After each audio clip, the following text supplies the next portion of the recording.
Dans la causerie de ce jeudi, nous allons parler de cette convention qui a été signée entre le Bénin et Interpol. C'est bien sûr dans le cadre du renforcement de la sécurité dans l'Afrique de l'Ouest. Et pour analyser ces questions d'actualité, je suis avec Félicien Fagnon, qui est journaliste au quotidien Le Matinal. Bonjour. Bonjour J-Chris, bonjour à tous les téléspectateurs. Merci de répondre à notre appel. En face de vous, Eloge Zombogo. Bonjour Eloge. Bonjour Elali. Bonjour Chris. Et bonjour à nos amis téléspectatrices et téléspectateurs. Voilà. Merci d'avoir répondu présent à notre appel. Félicien Fagnon, le gouvernement traduit-il sa volonté de participer activement au renforcement de la sécurité en optant pour, on va dire, cette convention-là? D'abord, il faut rappeler que les efforts du gouvernement ont commencé depuis donc, les réformes qu'il y a eu donc, dans le domaine sécuritaire à travers la fusion de la police et de la gendarmerie. Parce qu'à un moment donné, le gouvernement a vu qu'il fallait quand même mutualiser les forces pour pouvoir lutter contre le terrorisme et l'insécurité grandissante qu'il y avait à un moment donné dans le pays. Donc c'est pour ça qu'on est parti de là. Aujourd'hui, nous avons une police forte, nous avons vraiment une police forte avec un effectif très bien, avec également des équipements modernes. Et donc c'est ça certainement qui a fait que Interpol, qui est quand même une grande organisation mondiale, vous savez, Interpol, ça fait près de 200 pays membres qui a déjà près de 100 ans donc d'existence. Et donc c'est ça qui a fait que cette organisation a quand même pensé que dans la mise en œuvre donc de la phase pilote de leur programme, il faut quand même s'intéresser au Bénin, qu'il faut quand même travailler. C'est vrai, le Bénin n'est pas le seul pays, mais de toutes les façons, si notre police n'était pas une police compétente, si elle n'avait pas certains atouts, on ne s'intéresserait pas à nous. Et donc c'est pour ça que aujourd'hui Interpol a estimé quand même qu'il faut collaborer avec le Bénin sur cette phase pilote qui va démarrer dès donc la signature de cette convention qui a déjà eu lieu. Eloge Zombobo, quelle analyse faites-vous de cette signature de convention entre Bénin et Interpol? D'abord, c'est que tout pays doit travailler à sa sécurité. Donc le Bénin, quand on voit le Bénin est dans un conseil de pays aujourd'hui qui travaille à se donner une certaine assurance par rapport à la sécurité. Quand on voit un peu à l'est, comme dans le nord, à l'est du Bénin, comme un peu plus au nord du Bénin, il y a le terrorisme qui commence pas sévir. Je peux parler du Nigeria, du Niger et du Burkina Faso. Des pays qui ont commencé par avoir de grands soucis en matière de sécurité. Il faut que le Bénin puisse s'armer pour contrer le mal. C'est pourquoi entrer dans cette convention avec l'Interpol pour pallier un peu le problème de l'insécurité était plus qu'urgent et que le gouvernement a vu juste en allant à cette convention pour nous prévenir de ce que peut être le plus dangereux pour notre sécurité, notre quiétude nationale et internationale. Avec cette convention aujourd'hui, je pense que nous aurons plus d'âmes, plus d'éléments à anticiper les crises qui peuvent arriver en matière de grande insécurité. De grand banditisme aussi. Mais justement, c'est la question que tout le monde se poserait lorsqu'on découvre une telle information. C'est que gagnons-nous? Que gagne le Bénin, Félicien? Ce que nous gagnons d'abord, c'est la sécurité. C'est beaucoup plus ça en réalité. Nous n'allons pas gagner en termes de matériel et autres forcément, mais c'est d'abord la sécurité, et puis ensuite la confiance. Et puis après, nous pouvons voir le fait que le Bénin soit aujourd'hui sur une plateforme. Je l'ai rappelé tout à l'heure que le Bénin était déjà membre de l'Interpol. Et le Bénin, il faut même dire que le bureau sous-régional qui doit être en Côte d'Ivoire est dirigé d'ailleurs par un cadre béninois, c'est un policier, c'est un cadre béninois qui le dirige. C'est vrai que ce n'est pas la raison du choix, mais c'est pour dire que le Bénin regorge quand même de gens compétents qui donc luttent. Et quand vous allez aujourd'hui sur beaucoup de théâtres, même internationaux, c'est des cadres béninois qui sont là, qui interviennent en matière de sécurité qui est là. Et donc ce que nous gagnons beaucoup plus, c'est aussi le crédit. C'est aussi le crédit, ça vient crédibiliser notre police. Et je l'ai dit tout à l'heure, ce n'est pas par hasard que nous avons été choisis. C'est compte tenu d'abord des efforts, de la volonté politique qui a été affichée à travers la fusion et toutes les autres réformes. Et ça qui a fait que nous avons été désignés. Et donc ce que nous allons gagner davantage, il ne faut pas qu'on regarde ce que nous gagnons aujourd'hui, mais c'est l'effort que nous ferons dans la mise en œuvre, donc dans la conduite de cette phase pilote-là. C'est les efforts que nous ferons à travers donc des exploits, à travers donc la coordination qu'il y aura dans les actions désormais avec les autres pays qui sont membres de l'Interpol. C'est ça qui fera de nous un grand pays reconnu donc comme un pays qui lutte contre la sécurité. Et tout à l'heure, Eloge Dongogo le signalait, il y a des pays qui sont à côté de nous, qui sont menacés aujourd'hui, et il faut que nous puissions nous armer. C'est vrai, notre armée seule ne pourra rien. Notre armée n'a rien à voir avec l'armée nigériane, et pourtant le Nigeria est attaqué. C'est pour dire qu'en fait, ce n'est pas forcément la compétence ou bien la capacité d'une armée ou bien du dispositif sécuritaire. C'est beaucoup plus la mutualisation des forces, beaucoup plus les renseignements. C'est tout ça qui fait que on pourra donc, ça qui fera que nous pourrons contrer donc l'insécurité et le terrorisme grandissant qu'il y a au niveau donc des pays de l'Afrique de l'Ouest. Et le Joson Bobo, que gagne le Bénin? Le gain, fondamentalement, nous allons gagner trois choses. La première, c'est le renseignement. En fait, aucun pays ne peut assurer à lui seul la sécurité. Surtout quand vous avez des frontières plus ou moins poreuses comme ce que nous avons et que vous êtes en Afrique, même en Europe. Aujourd'hui, il y a une mutualisation des efforts, la coordination dans les efforts de renseignement. Un terroriste, un bandit qui opère peut-être Burkina Faso peut facilement fuir pour venir au Bénin. Mais si nous n'en sommes pas dans cette convention pour donner le renseignement de fichier, tracer ces gens-là, c'est que nous-mêmes à un moment donné, le terrorisme va étaler son lit au Bénin et on peut pas gérer. Donc, on va gagner en matière de renseignement. Ceux qui rentrent, on sait qui sont ceux qui rentrent dans notre pays. On peut avoir une idée du profilage. La police fait le profilage, c'est un peu à qui nous avons affaire. Deuxième chose que nous allons gagner, c'est la mutualisation des efforts, la coordination. On n'est plus seul, on s'est renseigné, on travaille en synergie, en parfaite intelligence avec les services de sécurité et de défense des autres pays pour avoir un peu plus d'expérience, un peu plus de capacité à coordonner nos actions. Et la dernière chose, c'est l'action.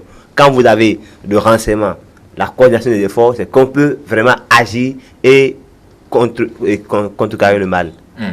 Très bien. Félicien Fagnon, est-ce que ça peut avoir aussi un impact sur la lutte contre le terrorisme dans la sous-région? Évidemment, c'est vers là d'ailleurs que les gens vont.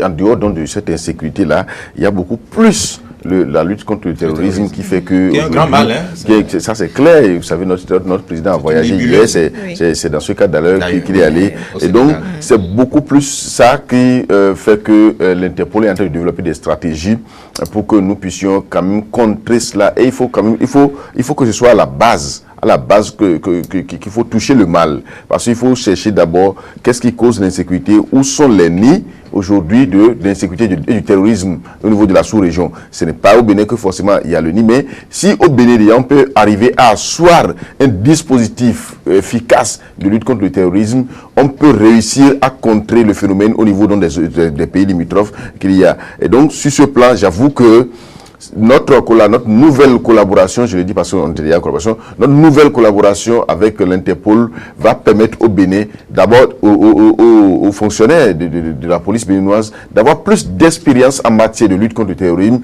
parce que sûrement ils auront l'appui d'autres experts, sûrement ils seront formés, ils seront recyclés, ils auront encore de nouveaux outils de lutte contre le terrorisme, et sur ce plan, le Bénin donc va gagner beaucoup. C'est vrai, il faut aussi regarder l'autre revers, c'est que ça peut faire en sorte que les gens auront un regard malveillant sur nous, un regard malveillant parce que ces terroristes, ceux qui frappent vont se dire, bon, si le Bénin aujourd'hui fait partie de ces pays-là qui vont donc piloter, qui vont conduire la phase pilote de cette expérience-là, est-ce qu'il ne faudrait pas peut-être s'intéresser au Bénin pour les affaiblir? Ça, il faut pas ignorer cela. Donc, c'est aussi l'occasion pour la police béninoise de travailler ardemment, pour montrer son efficacité, pour montrer sa capacité d'abord à conduire cette phase pilote et à lutter contre le terrorisme.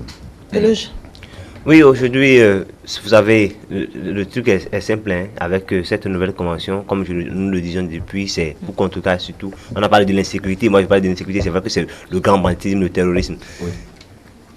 Les autres pays sont en train de les attaquer frontalement. Oui. Donc, ils vont chercher une base arrière.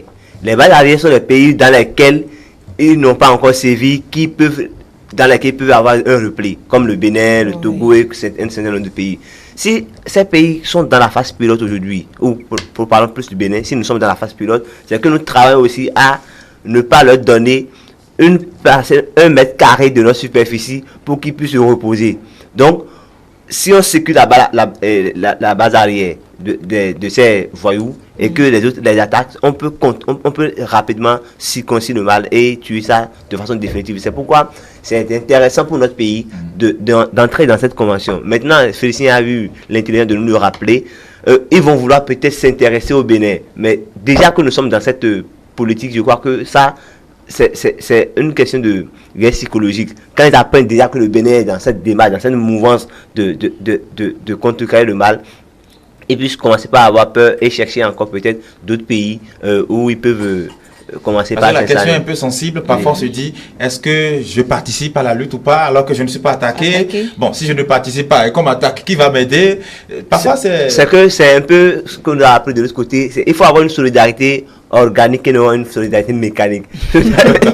C'est un autre terme. Si nous solidarité organique, tout le monde est solidaire ensemble pour contrecarrer le mal. Oui. Mais si je dis non, c'est comme étant entendu que je n'ai pas de bon lien avec le Bénin, que c'est avec tel pays, que c'est tel pays on attaque, non, je ne vais pas collaborer avec eux. C'est que ils vont attaquer l'autre pays. Vous serez isolé, vous serez davantage plus faible et le jour où on va vous attaquer, vous n'aurez personne pour vous soutenir. Vaut mieux travailler avec les autres qui sont en difficulté aujourd'hui pour contrecarrer le mal que d'attendre un jour qu'on vous attaque pour que vous n'ayez personne pour vous assister. Il y a une allégorie en fond qui symbolise mieux ce que je dis. Très bien. Au-delà de l'aspect terroriste, lorsqu'on s'intéresse tout simplement au grand banditisme tout court, et lorsqu'on est à la poursuite d'un bandit par exemple, d'un quelconque hors la loi, et qui sort du pays, on sait que grâce à Interpol, généralement, on arrive à les appréhender même hors des frontières béninoises. Est-ce qu'avec ce renforcement-là des liens, Félicien, on peut davantage se dire notre système sécuritaire sera plus dense qu'avant?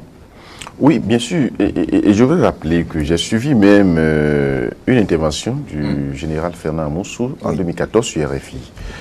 Vous savez, il est un consultant en matière donc de lutte contre l'insécurité au niveau continental et il dirige également un laboratoire au niveau continental dans ce sens et qu'il disait que ce que nous pouvons faire aujourd'hui, en dehors du fait qu'il faut que nous puissions nous mettre ensemble, mais il faudrait qu'on aille jusqu'à créer une armée sous-régionale, pour ne pas dire une armée continentale. Ce n'est qu'à ce seul effort que nous puissions donc lutter contre ce phénomène-là qu'il y a. Parce qu'en réalité, les terroristes, ce n'est pas qu'ils ont un camp. Si c'est qu'ils avaient un camp qu'on connaît, qu'on peut aller détruire, on peut le faire et finir avec eux. Voilà. Ils vivent avec nous. Oui. C'est des gens qui sont avec nous tous les jours. C'est des gens qui travaillent et qui, lorsqu'ils veulent frapper dans un pays, ils peuvent vivre là pendant 20 ans avant de commencer par agir. En réalité, c'est de ça qu'il s'agit. Et donc, avec cette nouvelle collaboration qu'il y aura avec Interpol, la lutte contre le grand banditisme va vraiment s'accentuer parce que, vous savez, Interpol a quand même des dispositifs qui d'abord permettent d'identifier rapidement les gens. Et c'est pour ça que je disais tout à l'heure que les agents des forces de sécurité béninoises vont pouvoir gagner en matière de formation. Et peut-être ils ont de nouveaux outils qui vont leur permettre de lutter contre le grand banditisme. Et vous savez, au niveau de l'Interpol, ils sont souvent critiqués. Ils sont souvent critiqués les plus hauts responsables. Vous savez, pour les 2 derniers responsables qui ont démissionné, ils ont été accusés de corruption. Et ça, c'est les responsables au niveau mondial.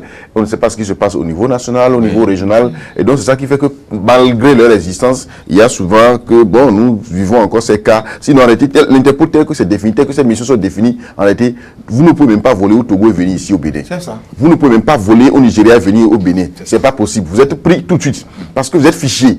Et si on active effectivement le dispositif qu'il faut, c'est que vous êtes pris tout de suite. Et donc, le travail doit pouvoir aller dans ce sens. Et la sensibilisation, mais au Bénin, je ne crée pas ça parce que au Bénin aujourd'hui, on a pu travailler pour lutter contre à 99%,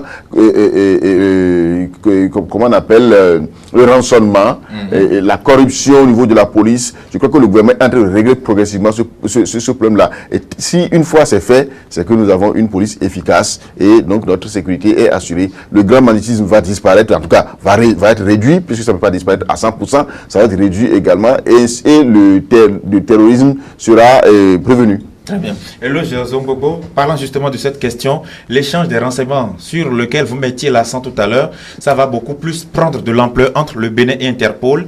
Et si par exemple un bandit quitte ici parce qu'on le cherche activement, parfois vous avez même des mandats d'arrêt qui sont délivrés mais on ne trouve pas la personne. Grâce à ces systèmes de renseignement, on arrive à les appréhender. Est-ce que de plus en plus, on peut se dire que nous prenons de plus en plus de dispositions pour nous autoprotéger, pour nous protéger, on va dire? Aujourd'hui, c'est ce que fait l'Interpol, ou bien la démarche dans laquelle nous inscrivons avec l'Interpol, c'est une démarche de qualité.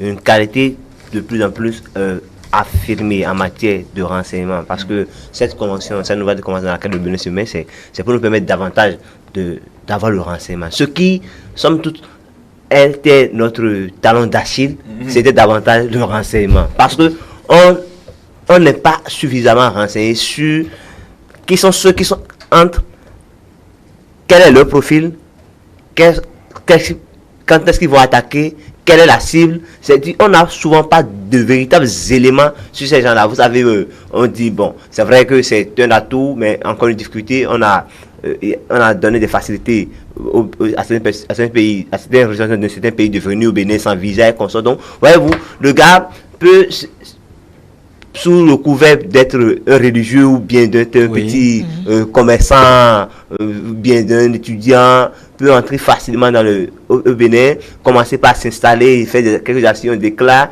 et puis vous voyez quelques temps après, c'est lui qui, vous entendez son nom peut-être à tel endroit, qui a commis un certain acte. En tout cas, ce dispositif actuel, du moins selon l'explication qu'on donne et ce qu'on suit, c'est que ça nous permettra davantage d'avoir le renseignement. Qui entre suffisamment, il faut qu'on commence par savoir qui entre et commencer par anticiper. Surtout quand on comprend le profil, commence par anticiper pour éviter que ces gens-là soient nuisibles à la question de nos populations. Très bien. On va évoluer dans les échanges de ce matin avec cette question-là. Ça dit le gouvernement qui s'arrête sur la voie du développement, il se demande qu'est-ce que j'ai déjà fait, qu'est-ce qu'il reste à faire. C'est à l'occasion justement d'un séminaire gouvernemental qui a eu lieu ce mardi 1er octobre en présence du chef de l'État, le président Patrice Talon, avec tous les ministres du gouvernement. Ils ont réfléchi sur les différents projets phares de développement, notamment le projet Arche par exemple, d'autres questions liées à la culture, au sport, ainsi de suite. C'est vrai que dans le journal de ce matin, nous avons eu le point avec Elia Djeran. Nous allons peut-être voir ces images tout à l'heure avec notre réalisateur qui va nous replonger dans ou sur le terrain avec ces images. On va voir ça et on reviendra pour les échanges. Au nombre des projets qui font l'objet d'une attention soutenue de la part du président Patrice Talon figure l'assurance pour le renforcement du capital humain Arche. 2 mois après le lancement du volet assurance maladie, le président Patrice Talon met déjà la pression sur ses collaborateurs. Sa volonté est de voir le projet impacter qualitativement le plus grand nombre de Béninois. Et pour atteindre ces objectifs, un séminaire gouvernemental a été initié ce mardi 1er octobre 2019 afin de faire le bilan mi-parcours du présent projet. Tous les acteurs intervenant sur le volet du projet Arche se sont entretenus avec le président Patrice Talon. Au cours de ce séminaire, les problèmes rencontrés depuis le lancement du présent projet ont été analysés et les acteurs, cadres et ministres invités à plus de professionnalisme afin de faire de ce projet une réussite. Au total, 500 personnes sont déjà gratuitement soignées et le chef de l'État insiste sur la généralisation des services de santé. Constitué également de microcrédits, de volets formation et de l'assurance retraite, le projet Arche est l'un des plus ambitieux projets de protection et de sécurité sociale initié par le gouvernement de la rupture. À travers ce séminaire de 24 heures initié et présidé par le président Patrice Talon, le cap de suivi des projets et programmes du gouvernement est maintenu. Le président de la République l'avait d'ailleurs si bien dit en 2016, plus rien ne sera comme avant. Voilà, c'était des images archives. Le Zombobo, on n'a pas pour habitude ici au Bénin de vivre des séminaires gouvernementaux. Et voilà un qui a été fait. Dites-nous quelle est la pertinence de ce séminaire. Oui, bon, en tout cas, selon mes informations, je crois que les lundis, en principe, les ministres se rencontrent pour faire... Pour préparer le conseil. Voilà, donc, c'est un truc comme on peut appeler séminaire. Mais de cette envergure, c'est pas commun. Voilà. C'est pas commun. Et c'est une nouvelle dynamique du chef de l'État de mettre ensemble ces ministres, plus les cadres techniques. Parce que si vous avez suivi un peu l'élément, c'est au-delà des ministres, il y avait les cadres techniques pour réfléchir à quelques sujets clés. L'âge, les projets qui concernent le tourisme, la culture et un certain nombre de choses. Et ce sur quoi le chef d'État a beaucoup plus insisté, c'est surtout le projet à sa généralisation. Parce qu'aujourd'hui, la phase pilote est en cours, bien terminée, je crois, et Félicien va en dire plus. Mais déjà, plus de 500 personnes ont été soignées gratuitement. Donc aujourd'hui, ils souhaitent qu'on puisse l'élargir, on puisse l'élargir au plan national, ce projet H, parce que c'est attendu depuis longtemps. Certains en ont déjà bénéficié au niveau de la phase pilote. On a vu sa pertinence sur le terrain, l'utilité que cela a eu pour les populations et de ces zones-là. Donc il faut l'élargir aux autres localités pour permettre à nos personnes démunies à faible revenu de pouvoir profiter suffisamment de cette solidarité nationale. Et au-delà du projet H, de côté santé, de projet H, il y a que ça, ça peut permettre aussi à nos parents d'avoir des crédits, des microcrédits et consorts. Donc, on veut entrer définitivement dans la phase opérationnelle vraie de projet H. Il y a aussi des projets qui concernent la culture, le tourisme, sur lesquels ils ont débattu. Selon nos informations, c'était présidé par le chef de l'État lui-même. Et le séminaire a vraiment duré dans le temps. Et un séminaire de 24 heures d'ailleurs, où il est resté pendant longtemps avec ses ministres pour discuter. Cela a tué un peu l'information ou la rumeur qui circulait pour dire que le chef d'État serait très malade, était dans une situation dont l'État était en danger. Avec ce qu'on a vu, puis l'impact que cela peut s'apporter à nos populations, je crois que c'est un pas important qui va être franchi pour que nos populations puissent bénéficier véritablement de la sécurité nationale. Il ne faut pas qu'il y ait les uns, les autres, etc. Mais que les Béninois soient un pour le développement. C'est ça, que les Béninois soient un, c'est justement l'objectif du programme ARCH, par exemple. Félicien Fagnon, lorsqu'on s'arrête un peu et qu'on regarde ces efforts-là, je prends le projet ARCH. Si on était sur le terrain sportif, est-ce qu'on dirait que c'est une médaille d'or pour le gouvernement? Pas forcément. Le grand chelem. Pas forcément une médaille d'or. Il faut rappeler que sous l'actuel régime, les séminaires gouvernementaux sont quand même fréquents. Il n'y a jamais eu de communication autour. D'accord. C'est régulier. Et le président le fait régulièrement. Et il appelle le ministre d'un secteur concerné lorsqu'il veut comprendre. Et les autres ministres sont là, les cadres sont là. Et on lui présente le projet, là où on en est, surtout les projets phares du PAG, là où on en est, ce qu'il y a des gros étranglements. Et en même temps, s'il y a des derniers réglages à faire, on le fait. C'est vraiment fréquent.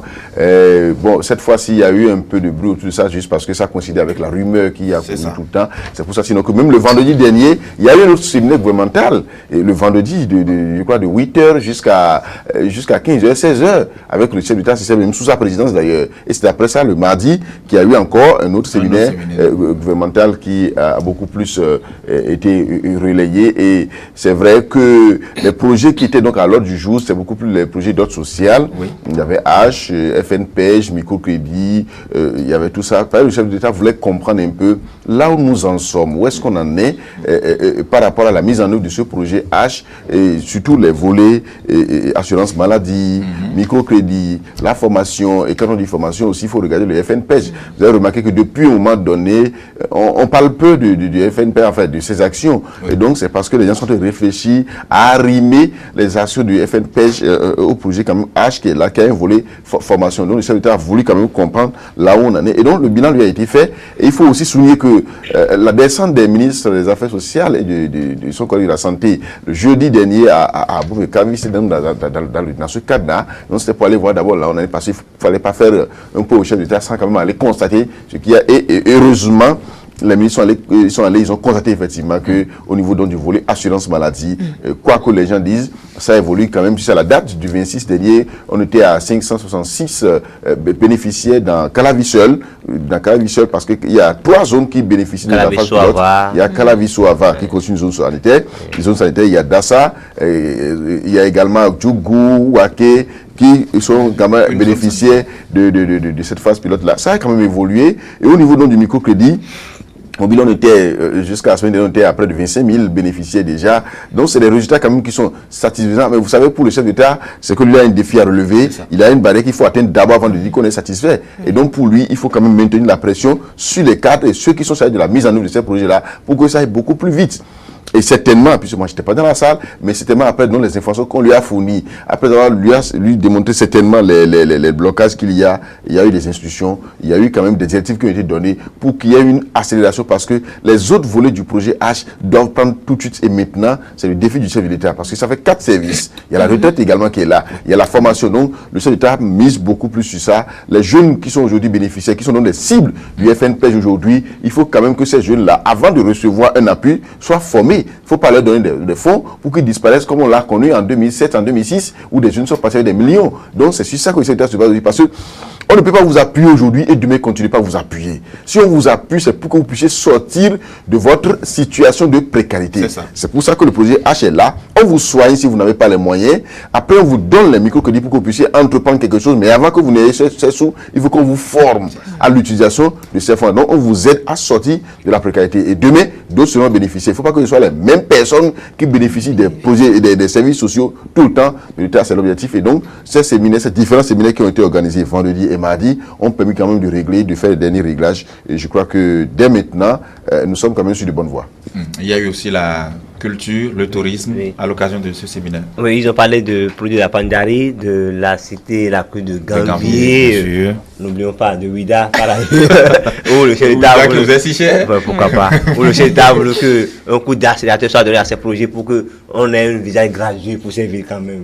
Qui ont des villes historiques, qui ont des villes touristiques pour le Bénin. Donc il a donné le top pour que quelque chose de sérieux soit fait dans les médias. C'est vrai que les choses, il y avait quelques petits atermoiements, mais il a donné des instructions pour que les choses puissent un peu s'accélérer. Mais qu'a-t-on déjà fait dans ces deux domaines-là, culture et tourisme? Beaucoup de terrains ont été défrichés. Mais vous savez, avec Patrice Talon, quand le résultat n'est pas encore tangible, pas touchable comme ça, c'est dit, rien n'est fait. Il est un insatiable à la limite, qui m'en excuse, mais bon. Voilà un monsieur qui, un perfectionniste, il veut que ça améliore, il veut un résultat trop propre. Donc, actuellement, les cadres on a fait un peu pression sur les cadres où l'exécution de ces travaux doivent un peu plus avancer. Voilà un peu l'essentiel de ce qui a été fait lors du séminaire gouvernemental. Félicien Fagnon, culture et tourisme. N'oublions pas les stades qui sont conçus. Oui, bien sûr. Oui, ça c'est le sport. Ça c'est le sport. Oui, dans ce domaine-là, culture et tourisme, vous savez que le gouvernement mise aujourd'hui sur le tourisme comme un moteur de développement, un outil de développement de notre pays, parce que il y a des pays aujourd'hui où vous prenez les recettes qu'ils ont, le tourisme leur apporte près de 30 à 40% donc de ce qu'ils ont comme entrée au niveau de leur pays. Donc nous avons quand même beaucoup d'atouts touristiques qui peuvent nous permettre aujourd'hui de renforcer notre budget, les recettes du pays. Donc le chef d'État a misé sur ça, et c'est pour ça qu'il y a quand même des travaux qui sont en cours. Il n'y a pas assez de communication autour de ça, mais ces travaux, vous avez vu la route des pêches. Boulevard de la Marina. Voilà, vous avez vu le boulevard de la Marina. Il y a tout ça là qui est en cours aujourd'hui dans le pays. Et l'Agence nationale de la promotion du tourisme est en train de faire également un travail. Il y a mot de bruit qui se fait. Et dans ce sens-là, je crois que ça évolue au niveau de la culture. Vous avez vu, il y avait un fonds d'aide à la culture. Vous savez, ce fonds a été transformé. Ce n'est plus un fonds d'aide à la culture, ça a été transformé carrément. Ce n'est plus qu'on donne de l'argent à un copain aujourd'hui. Non, le milliard est là, mais c'est utilisé à bon escient. C'est là pour des projets culturels qui sont vraiment structurants, qui peuvent permettre donc de développer ce milieu-là. C'est à ceux-là que ça se donne. Et donc, tel que nous l'avons fait pour le sport, pour qu'aujourd'hui nous ayons quand même des résultats satisfaisants, même si ce n'est pas encore ce que nous voulons, il faut quand même que ce soit la même chose pour les autres secteurs, pour que cela puisse quand même nous être utile. Nous avons un pays où nous n'avons pas de ressources naturelles qui nous rapportent de l'argent. Il faut que nous puissions quand même surfer sur tout ce que nous pouvons faire. La culture, le sport, le tourisme, pour pouvoir avoir de l'argent, pour pouvoir gagner de l'argent, il faut quand même que nous puissions quand même miser sur cela. C'est ça que le chef d'État a vu très tôt en initiant donc ces projets-là et en les inscrivant comme étant projet phare du programme d'action du gouvernement. Et le 16 décembre prochain, il y aura une évaluation forcément avec parcours du PAG. Ça va faire 3 ans je crois qu'on verra là où nous en sommes, les taux de réalisation, là où on en est par rapport à ces projets. Voilà. Et on a parlé du sport tout à l'heure, et là, ça vous tenait tellement à cœur. On a parlé tourisme, culture, sport. Ça a été même pendant quelques mois ensemble dans un même département ministériel. Oui. Où va-t-on avec les différents projets qui sont contenus dans tous ces secteurs-là?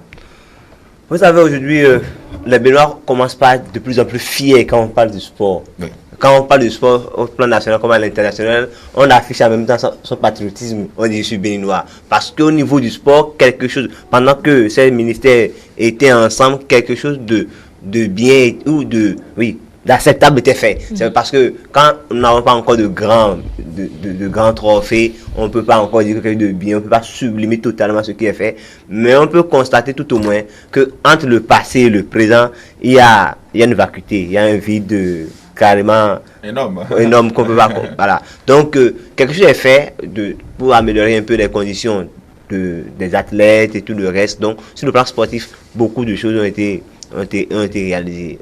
C'est la même chose un peu dans le domaine du tourisme et de la culture. Mais le chef d'État voulait insister pour que les résultats qu'on a au niveau du sport, qu'on puisse avoir les mêmes résultats. Pourquoi pas ne pas dépasser l'échelle des talents de mesure au niveau de la culture et au niveau du tourisme. C'est pourquoi il a initié ce séminaire gouvernemental qui a duré de 8h à 20h tout au moins avec ces cadres, les ministres et les cadres à différents niveaux. C'est un peu pour donner un coup d'accélérateur à ces secteurs pour que véritablement on ne puisse ne pas parler d'aujourd'hui que du sport, mais qu'on puisse parler du tourisme. Si Félicien l'a rappelé, nous n'avons pas suffisamment de ressources dans le sous-sol qui puissent nous permettre de l'exploiter. Mais tout au moins, nous avons des cités que les gens peuvent visiter. Aujourd'hui, c'est aberrant de comparer Ouida à l'île de Gorée. Alors qu'en réalité, ce qu'il y a à Ouida en matière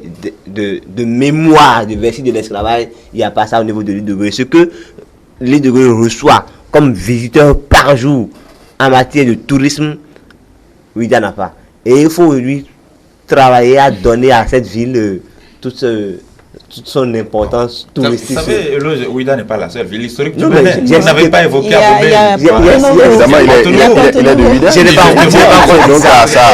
Il a oublié qu'il y a le parc de Pendjari, par exemple, qui est aujourd'hui valorisé. Dans ma première prise de parole, il y a parlé de Pendjari. J'ai commencé par le Pendjari. Vous avez oublié qu'il y a quand même il y a un musée à Djakotomé. Il y en a à Porte-Nouveau, il y en a à Bomé, il y en a un peu partout. C'est pour dire que nous avons quand même des sites touristiques que notre gouvernement est en train de travailler à valoriser. Parce qu'il y a un coût. Il y a quand même ces sites touristiques là qui sont en train de valoriser pour que nous puissions gagner. Le tourisme, c'est beaucoup de choses à la fois. Le tourisme, c'est que les infrastructures hôtelières vont s'augmenter et vont gagner également pour ces promoteurs-là. C'est également le transport. La restauration. Et c'est également la restauration. Voilà. C'est également, vous savez, moi je suis allé sur l'île de Gorée. Avant de sortir, c'est pas qu'on vous oblige. Hein. J'ai même fait des achats.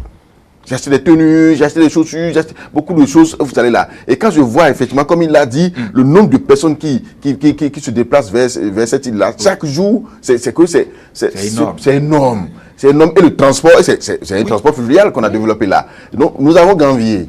Nous avons beaucoup donc, on a beaucoup de choses à faire et je crois qu'ils sont en train de le faire. Dès que ça va être fait, peut-être même que des jeunes vont quitter leur fonction qu'ils ont là au niveau de l'administration pour aller dans le tourisme. Parce qu'un guide touristique, ce qu'il gagne par jour, il faut voir.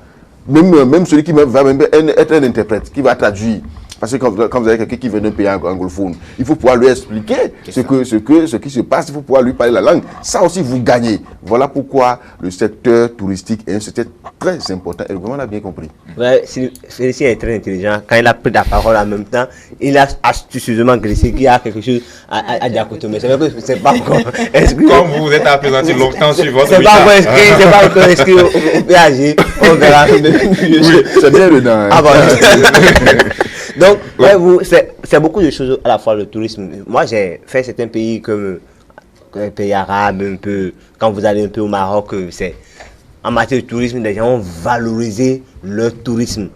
Chez nous, nous avons énormément, on a mieux que ces gens-là. Malheureusement, nous n'avons pas valorisé ces potentialités, ou ces potentiels que nous avons, et ça dort. C'est pourquoi, avec ce gouvernement, l'effort que ce gouvernement fait à révéler le tourisme béninois me séduit et que chacun de nous devons accompagner ce talent pour que ça puisse aller loin. Et il a dit quelque chose d'important. Oui. Moi, j'ai des amis, bon, je ne vais pas citer la localité, mais vous savez déjà, à Ouida, qui malheureusement ont laissé les bancs à un moment donné pour être du tourisme parce que quand les touristes viennent, c'était eux les fils du terroir, qui connaissaient mieux l'histoire. Ils ont été formés sur le tas pour expliquer ces choses-là aux touristes qui viennent. C'est vrai que la formation n'est pas encore ce que ça doit être. Mais quand vous voyez les conditions de vie de ces jeunes-là et leurs frères qui ont décidé à un moment donné de continuer un peu plus les études, il n'y a pas photo. Donc lui, s'il devait faire des formations universitaires en matière touristique, du tourisme, lui, je crois que nous allons gagner davantage au Bénin avec ce pôle seulement touristique et de notre culture. Merci Eloge Zongbougbo, vous êtes journaliste. Merci d'être passé sur ce plateau. Félicien Fagnon, journaliste également au quotidien Le Matinal. Merci d'être passé également sur ce plateau.